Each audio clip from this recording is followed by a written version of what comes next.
Here we go. Next up is development of product family. So remember, you should have answered those questions that related to the sectors and how manufacturers and designers are using markets, and then there's different examples. So product family. So based on some of those sectors and segments, you can create the same product but advertise or work or look for or try to created for a different segment. So here's an example of razors. Okay, here's older traditional razors. Maybe those are it's a different type of a segment than the female razors as well too. And there's everything in between. Okay, so all of those things can be advertised or made for different types of sectors or segments. More of the segments because it's kind of the same sector. Right? Another example is these are baby toys as the child grows a little bit older, water bottles. You can use them differently. I would suggest, I didn't put it down in the form, but maybe I'll add it in there.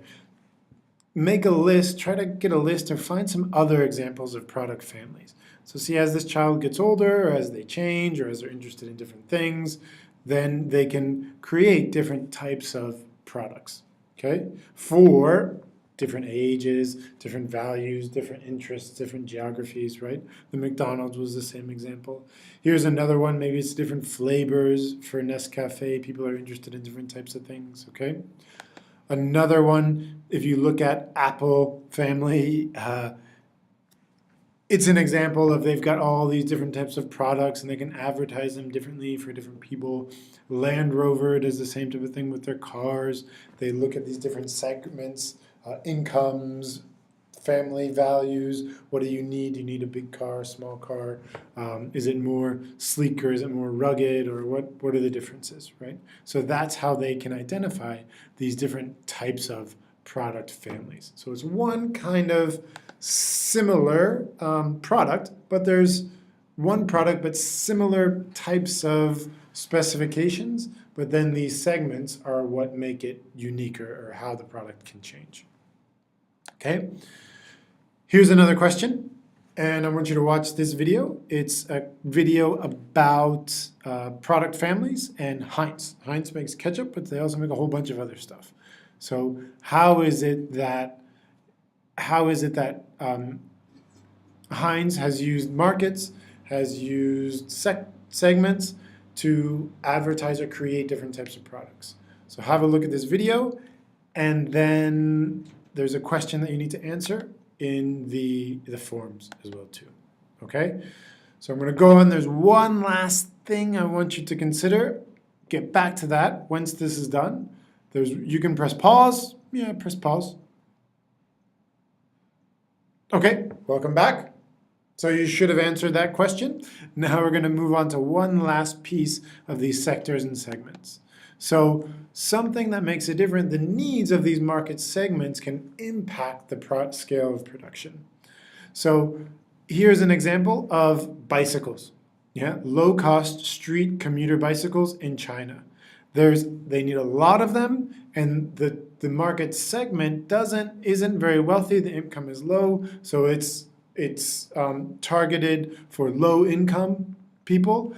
But because of that, and they need to make a lot of them, that creates something they need to do it high volume or mass produced. Okay. So you see how that the market can impact the scale of production. Another example of this is if you looked at Mont Blanc pens, right? These big, fancy, sleek pens that are made for people. So you can buy these pens, but you can just tell by the advertisement, the segment is more middle to high class income earners and business people, maybe travelers, maybe people who write with signing papers. And you can just tell that the way that it's advertised. So the way that it's advertised for that segment. So what that does is it makes a difference, and it's better if it's batch produced.